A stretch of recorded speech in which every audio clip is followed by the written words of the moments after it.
Afternoon. Today I'm going to be talking to you about the importance of donating blood. So, when I was in high school, I donated blood for the first time because our school was putting on a fundraiser that involved donating blood.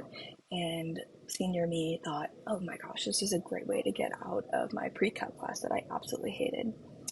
I convinced some friends to go with me, and we went and donated blood, and it was an awesome process. We got free snacks, free juice, and I got to skip class. So it actually turns out that my hatred for my pre-cal class actually resulted in me saving up to 3 lives. According to the Red Cross, in January of this year, we experienced a national emergency blood shortage because in the US, we face the lowest number of people who are wanting to donate within the past 20 years. So it seems that based off of that, people just aren't interested in donating blood anymore or as often. And so this is actually leaving hospitals all around the nation with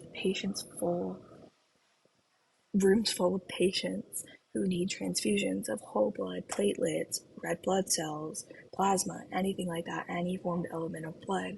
And the hospitals just can't keep up with the supply and demand chain.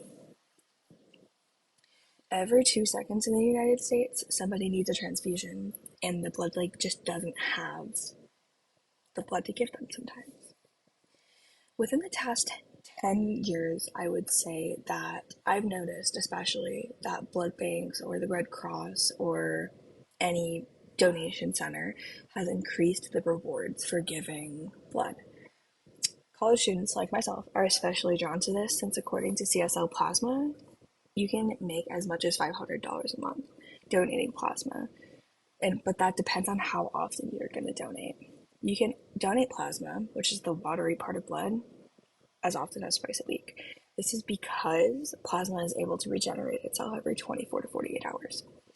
Donating whole blood is a little bit different. So whole blood is what you normally see on like the TV shows and medical dramas. And it's a little bit different because you're still going to receive the gift cards and everything that you did for like your reward, but it takes a little bit longer for red blood cells to regenerate themselves. A person has to wait at least 8 weeks in between donating whole blood because that's the average amount of time that it takes for red blood cells to replenish what you've lost. And I know that some people can be apprehensive about giving away this vital product that keeps us alive. Even I at first was questioning it, saying, why should I give my blood away when we have a finite amount of it? But according to the World Health Organization, less than 10% of a person's blood is taken during a single donation. The average adult has 4 to 5 liters of blood, so there's really no need to worry and there's no harm in donating. As long as you stay hydrated, that's the key. As long as you stay hydrated, your body will naturally replenish the fluids that you lost during that donation. And it normally takes about 36 to 72 hours for that to be replenished. And it's actually really interesting because our kidneys are the organ that signals, hey, we're not getting enough oxygen, we lost a lot of red blood cells, I need to do something about this. So this is the process, really, really simplified. Our kidneys release a special hormone that signals, hey, we're sensing hypoxia, we need more red blood cells. That's going to go through our system and eventually make its way to our bone marrow, which is where red blood cells are made. In the absence of pathology, so as long as nothing goes wrong that isn't supposed to, our body's naturally going to take care of the loss due to donation. Now, you may have heard that there's a universal donor and a universal recipient, but a lot of people, including myself until recently, don't know what this actually means. According to the Mayo Clinic, blood group type O negative is considered the universal donor. So this basically means that O negative blood will not produce any non-desirable reactions when transfused into a patient whose blood type is unknown. So, if you were to, knock on wood, get into a car accident or just something terrible will happen and you don't have enough time and you rushed into emergency surgery, you don't know what your blood type is, this is the part that's going to be infused, or this is the type that's going to be infused. And because of this, it's constantly in a shortage. There's not enough people giving blood. There's only a percentage of the population that has O negative.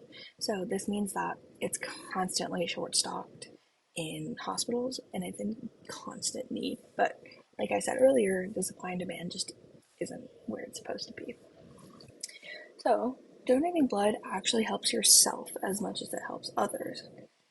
According to Columbia University's Irving Medical Center, people who regularly donate are at a lesser risk of high blood pressure and cardiovascular problems. Also, after donating, you receive free snacks, free juice to make sure that your blood sugar is where it's supposed to be and you don't pass out. So all of these factors are adding up and they really only benefit yourself and others.